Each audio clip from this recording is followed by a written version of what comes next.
నమస్తే. ఇన్నాళ్ళు నన్ను సపోర్ట్ చేస్తూ, ఎంకరేజ్ చేస్తూ మీ ప్రేమని నాకు అందిస్తున్న ప్రతి ఒక్కరికి కృతజ్ఞతలు. అలాగే ఈ వీడియో కూడా ఖచ్చితంగా మీకు ఉపయోగపడుతుంది. లైక్, షేర్ అండ్ సబ్స్క్రైబ్ చేసి మీ సపోర్ట్‌ని నాకు అందించండి. అలాగే ఈ వీడియో పట్ల మీకున్న అభిప్రాయాన్ని కామెంట్ సెక్షన్‌లో కామెంట్ చేసి తెలియజేయండి. ఇప్పుడు వీడియోని చూద్దాం. నమస్తే. Welcome to our channel. నేను పద్మిని. ప్రస్తుతంతో పాటు ప్రముఖ ఆధ్యాత్మికవేత్త, వాస్తు జ్యోతిష పండితులు, లలిత ఉపాసకులు, వాస్తు జ్యోతిష శిక్షణా నిపుణులు బ్రహ్మశ్రీ నానాజీ పట్నాయక్ గారు మనతో పాటు ఉన్నారు. మాట్లాడతాం. సార్ నమస్తే సార్. శ్రీమాత్రే నమః. సార్ 6వ తారీఖు నుంచి వారాహి నవరాత్రులు, గుప్త నవరాత్రులుగా పిలువబడేటటువంటి నవరాత్రులు మొదలు కాబోతున్నాయి. అలాగే హైదరాబాద్ రాష్ట్రంలో లేకపోతే తెలంగాణ, యావత్ తెలంగాణలో కూడా వైభవోపేతంగా జరుపుకునేటటువంటి పండగ బోనాల్ పండగ. ఇక్కడ హైదరాబాద్ మొత్తం అయితే అద్భుతం. అసలు ఆషాఢ మాసం అంటే అదొక అందం. చాలా ఎంజాయ్ చేస్తారు కూడా చాలా ఎంజాయ్ చేస్తారు. ఆ అందం తీసుకురాలేము అసలు. అవును. వారం వారం ఒక్కొక్క ప్రాంతంలో ఆ హడావడి, అమ్మవారికి కృతజ్ఞతని ఆవిష్కరించడం, అబ్బా అద్భుతం. 100 సంవత్సరాలుగా ఈ పరంపర కొనసాగటం ఇంకా ఎప్పటికీ కొనసాగుతూనే ఉంటుంది. అమ్మవారికి మనం బ్రతికున్నంత కాలం ఇవ్వవలసిందే కృతజ్ఞతలు అనేది. రైట్, ఇదొకటి. ఇదే కాకుండా త్రిపుష్కర యోగంతో వస్తోంది ఈ ఆషాఢ మాస ప్రారంభం.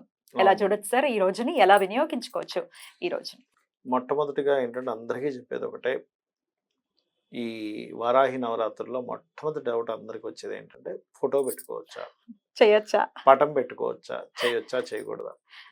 మనం అయితే ఇక్కడ ఒక చిన్న విషయం చెప్పాలి. క్లారిఫికేషన్ ఇస్తారా? ఏంటంటే పటం ఖచ్చితంగా పెట్టుకోవచ్చు. తెల్ల రంగులో ఉండేటువంటి వారాహి అమ్మవారిని పూజించమని చెప్పింది శాస్త్రం. తెలుపు రంగు అంటే మొహమా లేకపోతే వస్త్రాలు? మొత్తం అంటే వస్త్రాలు కాదు, ఉండడమే తెలుపు రంగులో. శ్యామవర్ణము అంటారు. అందరూ ఏమనుకుంటారు బ్లూ కలర్ అట్లా అనుకుంటారు. యాష్ కలర్ కూడా మిక్స్ అవుతుంది ash sir, colour, light ash green colour. అట్లా పెడుతుంటారు. బట్ వైట్ పూజిస్తే మంచిదని చెప్పడం జరిగింది. ఓకే.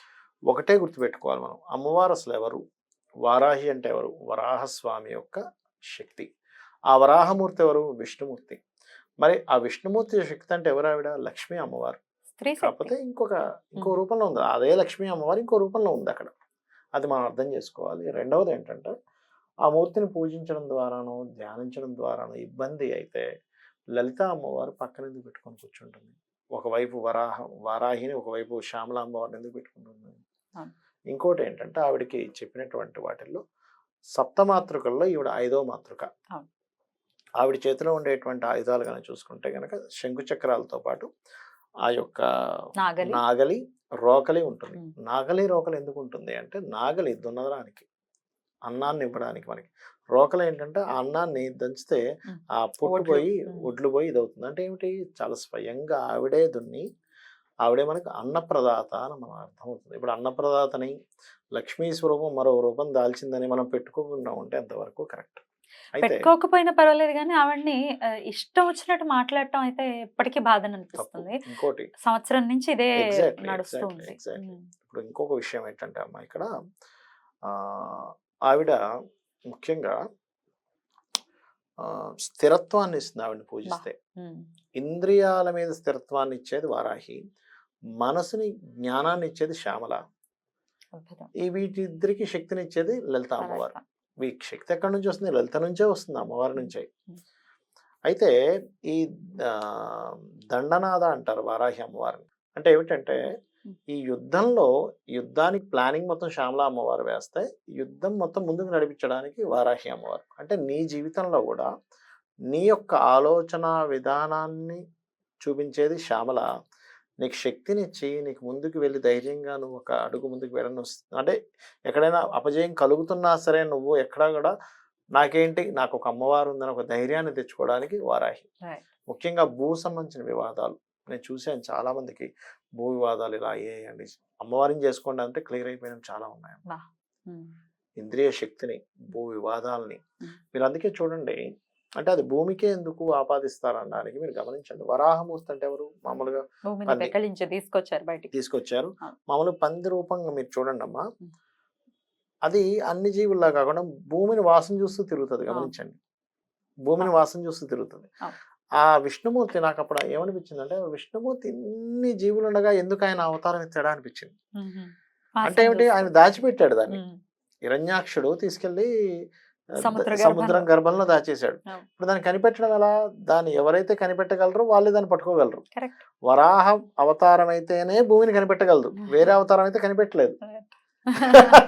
నిజమే కదా, వాసన చూస్తూ వాసన చూస్తూ ఇప్పటికి తిరుగుతుంటుంది ఆ అది. జీవికి అదే తత్వం ఆ ఇప్పటికీ ఎప్పటికీ జీవికి ఉంటుంది. అదే తత్వం ఇప్పటికీ కూడా అలా వాసన చూస్తూనే తిరుగుతుంది, మీరు గమనించండి. అవును. ఎంత ముట్టితోనే అంటే మూతితోనే ముక్కుతోటే అవునవును, మొత్తం ముక్కుతోటే అంతా తడుముతూ. తడుముతూ ఉంటుంది, ముక్కుతోనే వాసన చూస్తూ తిరుగుతూ అవును, ఉంటుంది. అవును.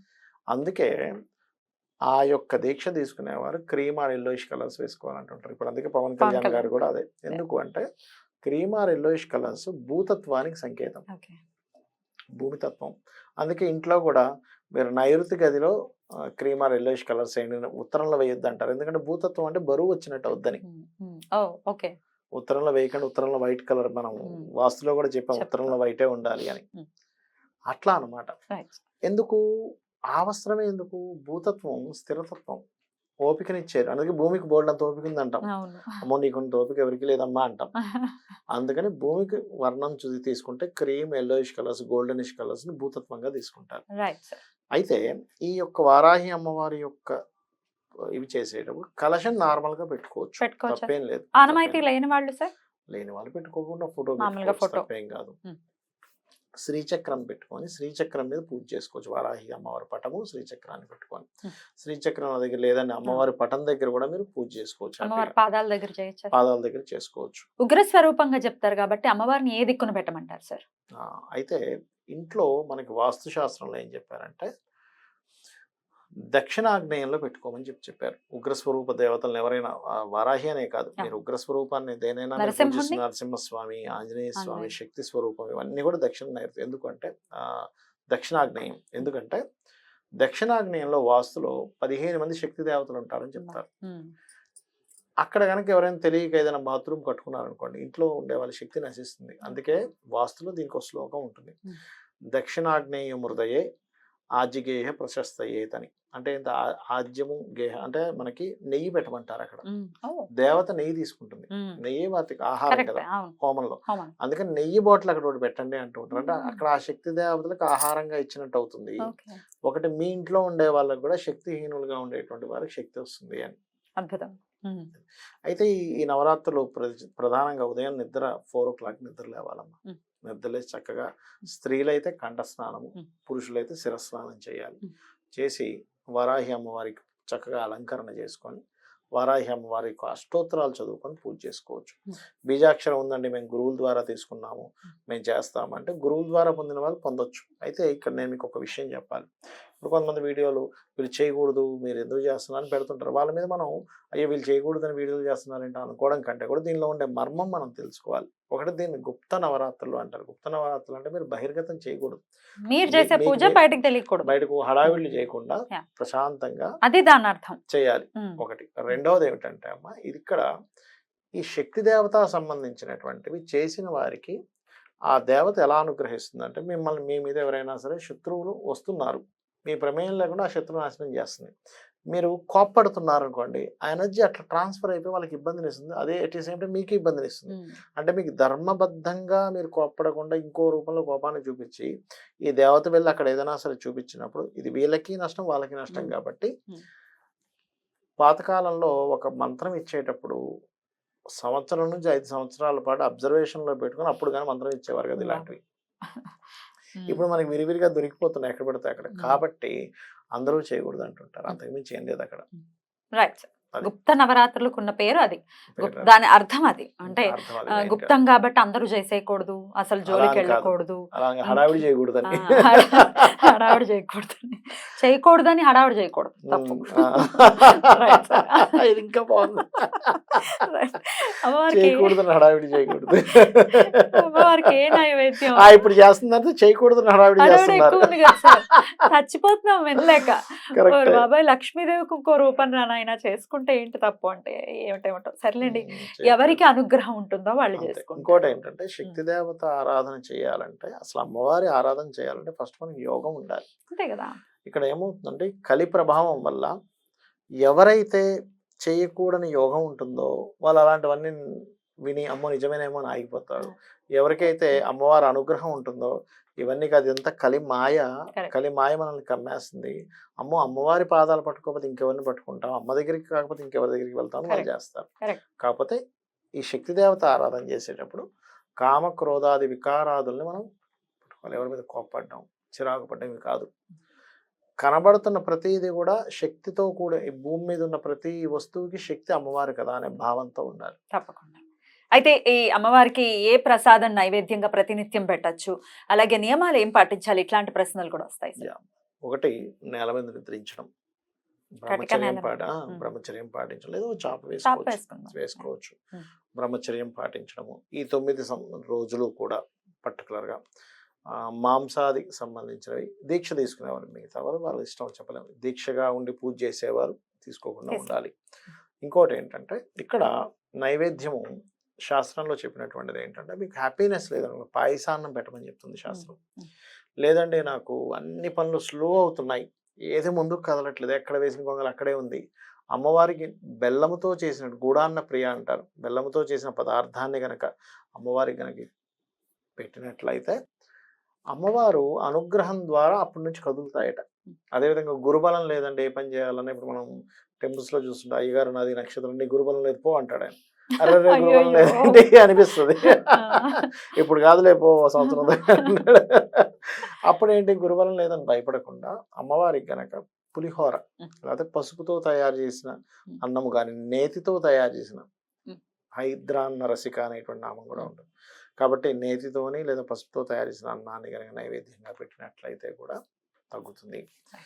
అదేవిధంగా ఎవరికైనా శత్రు బాధలు ఎక్కువ ఉన్నాయనుకోండి, ఎర్ర అక్షింతలతో పూజ చేస్తారు. అంటే వీళ్ళకి ఎటువంటి దోషము లేకుండా, అంటే మీరేదో వాళ్ళని ఇబ్బంది పెట్టి మీరు ఇబ్బంది పెట్టి వాళ్ళు మళ్ళీ మమ్మల్ని శత్రువుగా చూస్తున్నారని వాళ్ళకి అమ్మవారు ఎక్కడ సాయం చేయదు. ఎందుకంటే ధర్మం ఎక్కడ ఉంటుందో అమ్మవారు అక్కడ ఉంటుంది ఉంటుంది కాబట్టి, మీరు నిజంగా మీ పట్ల ఎవరైనా కావాలని శత్రువులుగా వ్యవహరిస్తూ ఉంటే మాత్రం అప్పుడు శత్రువుకి సంబంధించినటువంటి దాన్ని క్లియర్ చేస్తుంది. లేదండి నాకు మనసులో అనిపిస్తుంది, మీ మనసులో ఉండే శత్రుత్వాన్ని తీసేస్తుంది అమ్మవారు. ఇది బాగుంది సార్, హ్యాపీ కదా. శత్రుత్వం ఎక్కడుంటే అక్కడ అది నశించిపోతుంది. అదే అమ్మవారి యొక్క స్ట్రాటజీ ఏంటంటే, నువ్వు పూజ చేసావు శత్రు నాశనం అవ్వాలని, నీ మనసులో ఉందిరా అక్కడ లేదని నీ మనసులో క్లియర్ చేస్తుంది. అద్భుతం సార్, చాలా మంది చేయాలి అయితే ఈ పూజలు. ఎందుకంటే ఆవిడ లేని చోటు లేదు కదా, ఆవిడ లేదా ఎక్కడ ఉందో శత్రుత్వం, బయట ఉందా నీ లోపల ఉందా. భూమికి సంబంధించిన ఇబ్బందులను ఫేస్ చేసే వాళ్ళు ఎలా అమ్మవారిని దేంతో? భూమికి సంబంధించినటువంటిది బిల్వపత్రంతో పూజ చేస్తే గనక తొందరగా క్లియర్ అవుతుంది సమస్య అనేటువంటిది. Right sir. అయితే అదే రోజు త్రిపుష్కర యోగంతో మొదలవుతున్నటువంటి రోజు కాబట్టి, మరి మరలా పూజలు చేసుకునే, లేకపోతే ఏ పని చేస్తే అది మళ్ళీ చేసుకునేటటువంటి పరిస్థితి ఉంటుంది కాబట్టి, పరిస్థితి ఉంటుంది అంటేనే మనం బాగుంటాం అని అర్థం. అంతే కదా. త్రిపుష్కర యోగాల్లో మీరు ఏదైనా పూజ ప్రారంభిస్తే దాని ఫలితం కూడా అధికంగా వస్తుందని శాస్త్రం చెప్పబడింది. దాంతో పాటు మీరు ఇందాక అన్నట్టుగా బోనాలు అంటే ఒక ఎనర్జీని ఇచ్చేటువంటి పండుగ చెప్పాలంటే తెలంగాణకి ఒక మామూలుగా కాదు.